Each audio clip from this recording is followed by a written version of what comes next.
नमस्कार, मैं हृदय कुमार पृथ्वीराज पूर्वी चंपा सब शों का स्वागत करता हूं। जैसा कि आप सबको मालूम है कि शिक्षा विभाग नित नए प्रयोग करता रहता है, तो आज की वीडियो में हम देखेंगे कि माध्यमिक शिक्षक जो है वो उच्च माध्यमिक में भी पढ़ा सकते हैं और उच्च माध्यमिक शिक्षक माध्यमिक में भी पढ़ा सकते हैं। अर्थात कहने का तात्पर्य है कि 9th-10th वाले जो शिक्षक बहाल हुए हैं वे 10+2 में भी कक्षा ले सकते हैं और 10+2 वाले 9th-10th में भी कक्षा ले सकते हैं। तो नित्य प्रयोग होते रहते हैं, जिसके आधार पर अभी शिक्षकों की मानक संख्या निर्धारित की जा रही है। मैं आपको बता दूं कि बहुत सारे ऐसे विद्यालय हैं जहां पे शिक्षकों की संख्या 17-18 हो चुकी है या 20 की संख्या में भेज दिए गए हैं। यानी बहुत जगह ऐसे शिक्षकों को भी भेज दिया गया जहां उनको उतनी जरूरत नहीं थी। तो अब शिक्षकों की मानक संख्या निर्धारित की जा रही है और इसी आधार पर उनका एक तरह से पदस्थापन होगा। विद्यालयों को मिलेगा टैब और नित्य नए प्रयोग के साथ इसमें ये भी हम आज की वीडियो में देखेंगे कि कैसे हमारे वर्ग 3 के विद्यार्थियों को टैब मिलेगा और किसकी अभिरक्षा में रहेगा। यानी वर्ग 3 के जो क्लास टीचर हैं, डेली उनको चेतना सत्र का आगे और पीछे से फोटो लेकर के अपलोड भी करना होगा। और साथ ही आज की वीडियो में भी देखेंगे कि हेड टीचर की काउंसलिंग के लिए तीसरी काउंसलिंग के लिए तिथि जारी कर दी गई है और 15 फरवरी से नए मेनू वाला MDM भी संचालित होगा। तो चलिए, अगर आप मेरे चैनल पर नए हैं तो अपने चैनल को सब्सक्राइब जरूर कीजिएगा, बेल आइकन जरूर दबाइएगा ताकि अपडेटेड वीडियोस का नोटिफिकेशन मिल सके। अगर ये वीडियो अंत तक आपको अच्छा लगे तो सबसे अधिक इसे शेयर कीजिएगा। ये शुरुआत करते हैं सबसे पहले कि हमारे शिक्षा विभाग तो वहीं प्रयोग करता ही रहता है। अभी जोगेंद्र सिंह जी का एक पत्र है, आप देख सकते हैं, जो निदेशक है माध्यमिक शिक्षा के, और इनका पत्र 5/2/2025 को है, यानी कल का पत्र है। और इस पत्र में इन्होंने लिखा है कि 9th-10th और 10+2 में शिक्षकों की संख्या के मानक निर्धारण के संबंध में। और इसमें इन्होंने कहा है कि जो नियोजित शिक्षक हैं या 2023 जो BPSC वाले हैं, जो भी शिक्षक हैं, सभी का क्या हो रहा है, अब 2006 से लेकर के इतने जो हैं बिहार लोक सेवा आयोग से अनुशंसा प्राप्त अभ्यर्थियों का नियुक्ति किया जा रहा है। तो कतिपय जिलों द्वारा यह परीक्षा की जा रही है कि उक्त कोटि के विद्यालयों में जो 9th-10th या 10+2 है, तो या उनमें शिक्षकों का कितना पद रखा जाए। तो ये एक मीटिंग हुई और विचारोपरांत ये निर्णय लिया गया कि 9th-10th और 10+2 में अधिकतम 9th-10th में अधिकतम 8 और 10+2 में अधिकतम 16 की बात की गई है। हालांकि जो नए विद्यालय हैं उसमें जो यानी जो अभी प्रोन्नत हुए हैं, यानी जो मिडिल स्कूल हाई स्कूल हो गए हैं, 10+2 हो गए हैं, वे चाहें तो मैक्सिमम उसमें 6 और जो अभी प्रोन्नत होकर के 10+2 है उसमें 14 शिक्षक अधिकतम रखे जा सकते हैं। आइए इसको थोड़ा गौर से देख लेते हैं। जैसे कि हाई स्कूल के लिए इसमें रखा गया है कि सोशल साइंस के लिए एक शिक्षक रहेगा, मैथ्स के लिए एक शिक्षक, विज्ञान के लिए एक शिक्षक, और हिंदी, अंग्रेजी, उर्दू, संस्कृत, मैथिली, फारसी और अरबी जो है उनमें आपको कुल विषय 8 हो गए, लेकिन शिक्षक रहेंगे मात्र 3। अब बात कर लेते हैं कि विशेष शिक्षक भी अगर चाहे तो उनकी जरूरत हो तो रखी जा सकती है आवश्यकता अनुसार।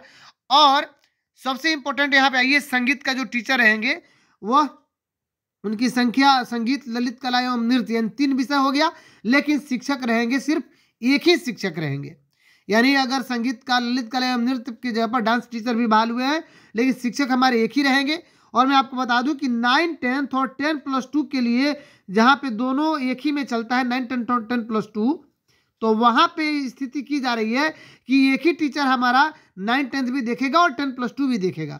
ये मानक निर्धारित किया जा रहा है। और फिजिकल जो टीचर है एक तो रहेंगे ही। तो इसमें आप देख सकते हैं कि केवल कहा जा रहा है कि अधिकतम जो भी है वो 8 माध्यमिक शिक्षक में अधिकतम रहेंगे, और जो भी जो 9 स्थापित उच्च माध्यमिक उत्क्रमित या उच्च आपको माध्यमिक विद्यालय में जो अधिकतम 6 माध्यमिक शिक्षक रहेंगे, यानी जो अभी पूर्णत हुए हैं विशेष शिक्षक को छोड़ करके। वहीं 10+2 के लिए यानी 11th-12th में कहा गया है कि ये सब्जेक्ट वाइज अलग अलग बताया जा रहा है कि फिजिक्स, केमिस्ट्री, मैथ्स और वनस्पति शास्त्र, जंतु शास्त्र, बोटनी और जूलॉजी का, इसमें कहा जा रहा है कि अधिकतम 5 शिक्षक हमारे रहेंगे। 5 विषय हो गया, लेकिन शिक्षक रहेंगे 4, क्योंकि जंतु विज्ञान और वनस्पति शास्त्र से एक ही पद वहाँ पे दिए जाएंगे। ठीक उसी प्रकार कला में जो मतलब आर्ट्स जो सब्जेक्ट है, जैसे हिस्ट्री हो गया, ज्योग्राफी, इकोनॉमिक्स और पॉलिटिकल साइंस, सोशोलॉजी और आपको साइकोलॉजी है, होम साइंस है और फिलोसफी है, ये 8 सब्जेक्ट है, लेकिन इसमें 4 ही शिक्षक हमारे रहेंगे। उसी प्रकार कंप्यूटर में हमारा एक शिक्षक दे दिया गया है, लेकिन भाषा में जो 12 भाषा है उसमें सिर्फ 4 शिक्षक रहेंगे, चाहे हिंदी, अंग्रेजी, उर्दू, संस्कृत, भोजपुरी, मैथिली, अरबी, फारसी, प्राकृत, मगही, पाली, बंगला जो भी हो। ठीक उसी प्रकार संगीत से एक शिक्षक वहाँ पे दिया जाएगा। और वाणिज्य में आपको 3 सब्जेक्ट हो जा रहे हैं, लेखा शास्त्र, बिजनेस स्टडी और यहाँ पे प्रेन्योरशिप। तो इसमें 3 सब्जेक्ट के लिए 2 शिक्षक हमारे रहेंगे। अब बात आती है कि अधिकतम जो है 10+2 में वो अधिकतम 16 शिक्षक रह सकते हैं, और जो अभी उत्क्रमित हुए हैं 10+2 के रूप में या 9 स्थापित हैं, उनमें 14 हमारे शिक्षक रहेंगे। तो ये मानक निर्धारित किया जा रहा है। सबसे बड़ी बात कि पहले तो ये किया गया, आप देख सकते हैं कि कुछ विसंगतियां हुई हैं, ये अलग बात है, लेकिन अब जो डांस टीचर की बात की जा रही है हाई स्कूल और 10+2 में कि एक ही शिक्षक से काम चला लिया जाएगा, ये भी लिखा हुआ है, आप देख सकते हैं। और कहाँ लिखा हुआ है तो मैं आपको बता दूं कि माध्यमिक उच्च माध्यमिक विद्यालय में भाषा मानक उर्दू मानक निर्धारण करने हेतु जो है हिंदी, अंग्रेजी, उर्दू, तो इसमें कहा जा रहा है कि विषय माध्यमिक या उच्च माध्यमिक का पद अवश्य दिया जाए, अगर संस्कृत का छात्र उपलब्ध हो तो। अब दूसरी बात कि संगीत के बारे में कहा गया है कि संगीत विषय के शिक्षकों के मानक निर्धारण करते समय यह ध्यान रखा जाए कि उक्त विद्यालय माध्यमिक या उच्च माध्यमिक विद्यालय विषय के संगीत शिक्षक में एक ही शिक्षक का पदस्थापन किया जाएगा। ठीक उसी प्रकार 60 छात्रों पर यह कहा गया है कि नामांकन होगा, जो क्लास बनेगी, और उप सेक्शन अगर 60 से अधिक होगा तभी उप सेक्शन बनेगा, 60 छात्राओं से अधिक नामांकन होने की स्थिति में ही। दूसरी बात कि स्पष्ट कहा गया है कि 9th-10th वाले शिक्षक 10+2 में पढ़ाएंगे और 10+2 10th में पढ़ाएंगे, और कक्षाओं के संचालन के क्रम में संबंध विषय के शिक्षकों की अनुपलब्धता, यानी अगर उपलब्ध शिक्षक नहीं है, वैसी परिस्थिति में हाई स्कूल वाले 10+2 में पढ़ाएंगे और 9th-10th वाले आपको 10+2 में पढ़ाएंगे, और वही हाई स्कूल वाले बात करो, और 10+2 वाले 9th-10th में पढ़ाएंगे हाई स्कूल में। चलिए वही बात इसमें हो गई है। दूसरी बात इसमें कहा गया कि यदि किसी विषय में 2 से अधिक शिक्षक की आवश्यकता हो तो निदेशक माध्यमिक शिक्षा से अनुमोदन प्राप्त करना होगा वहां पे उस विद्यालय में ये करने के लिए। विषय विसंगति के निर्धारण हेतु उक्त मापदंड के आधार पर यदि किसी विद्यालय में पदस्थापित शिक्षक के स्थानांतरण की कार्रवाई की आवश्यकता हो तो संबंधित शिक्षक का विभाग के स्तर से निर्गत स्थानांतरण नीति के अनुरूप स्थानांतरण की कार्रवाई किया जा सकता है। और इसमें कहा जा रहा है कि इस शिक्षा कोष पर यह सब अपलोड किया जाना है। शिक्षकों का विद्यालयवार स्वीकृत बल एवं कैसे कैसे क्या करना है, स्वीकृत करना है, तो इस शिक्षा कोष पर इसका अपडेशन देना है, और 3 दिनों के अंदर ये सुनिश्चित हो जाना चाहिए। अब भाई आगे बात कर लेते हैं। अभी तक आपको ये बात समझ में आ गई होगी तो प्लीज़ कम से कम मेरे वीडियो को शेयर लाइक जरूर कर दीजिएगा। आगे समझ रहे हैं कि पायलट प्रोजेक्ट के तहत प्रत्येक जिले में 5-5 सरकारी विद्यालय, इसमें कहा जा रहा है 5 जो सरकारी विद्यालय होंगे उसमें 3 मिडिल स्कूल होंगे और 2 प्राइमरी स्कूल होंगे, और कक्षा 3 के बच्चों का ऑनलाइन इस शिक्षा कोष पर अटेंडेंस बनेगा। जो टैबलेट दिया जाएगा वह टैबलेट कक्षा 3 के ही जो आपके जो टैबलेट के जो चयनित जो होंगे 5 सरकारी विद्यालय, 3 मध्य और 2 प्राइमरी, यानी 3 मिडिल स्कूल और 2 प्राइमरी स्कूल बता दिया था मैं। और ये जो टैबलेट है वह क्लास 3 के जो क्लास टीचर होगा उनके पास रहेगा। उनको ये निर्देशित किया गया है कि विद्यार्थियों की उपस्थिति के साथ साथ 3 के जो भी हमारे छात्र हैं उनकी उपस्थिति को अपडेट करना है, लेना है। साथ में प्रतिदिन प्रथम घंटे में ऑनलाइन उपस्थिति टैबलेट के माध्यम से दर्ज करने के बाद उनको एक फोटो भी उस क्लास का अपलोड करना है खींच करके। दूसरी चीज़ की जो क्लास 3 के जो हमारे क्लास टीचर हैं उनको ये भी काम है कि चयनित विद्यालय के जो क्लास 3 के जो टीचर हैं कि अर्धवार्षिक वार्षिक परीक्षा के परिणाम को वर्ग शिक्षक क्या करेंगे, प्रविष्ट करेंगे।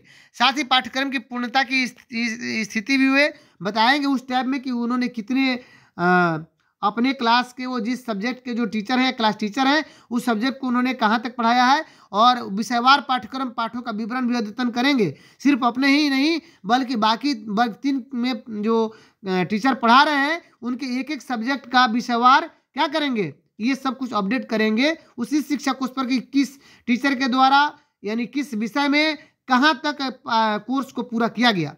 दूसरी चीज़ की चेतना सत्र का फोटो उनको आगे से और पीछे से दोनों साइड से लेना है, यानी जो चेतना सत्र होता है और चयनित विद्यालय के प्रधान या प्रधान अथवा 3 के बक्से वहीं लेंगे और अपलोड करेंगे इस शिक्षा कोष पर। दूसरी चीज़ की जो भी हमारे चयनित विद्यालय के जो प्रधानाध्यापक या प्रभारी प्रधानाध्यापक होंगे उनको और जो क्लास टीचर रहेंगे उनकी क्या की जाएगी, उनका एक प्रशिक्षण भी किया जाएगा। 8/2/2025 को किया जाएगा और ये अपराह्न 4 बजे से ऑनलाइन प्रशिक्षण उनका होगा।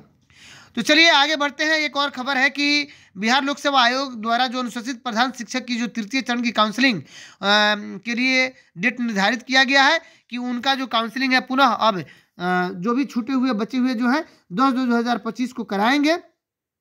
और मात्र 1329 अभ्यर्थी हैं। उनमें से कहा जा रहा है कि 938 अभ्यर्थी दोनों चरणों में काउंसलिंग में अनुपस्थित रहे, यानी उन्होंने काउंसलिंग कराया ही नहीं। ये वैसे शिक्षक भी हो सकते हैं जिनका मूल वेतन 30,500 से अधिक हो, क्योंकि बहुत सारे हमारे यूट्यूब चैनल पे बहुत सारे ऐसे यूट्यूबर हैं जो बता रहे हैं कि 40,000 45,000 हो जाएगा। मैं आपको बता दूं कि समय बीतने से इसके वेतन पे कोई फर्क नहीं पड़ेगा। 30,500 रुपया था और 30,500 रुपया के आसपास ही इनका मूल वेतन रहेगा। बहुत मुश्किल से कुछ 500 1,000 रुपया बढ़ सकता है, उससे ज़्यादा बढ़ने का आप कभी कल्पना भी नहीं करेंगे।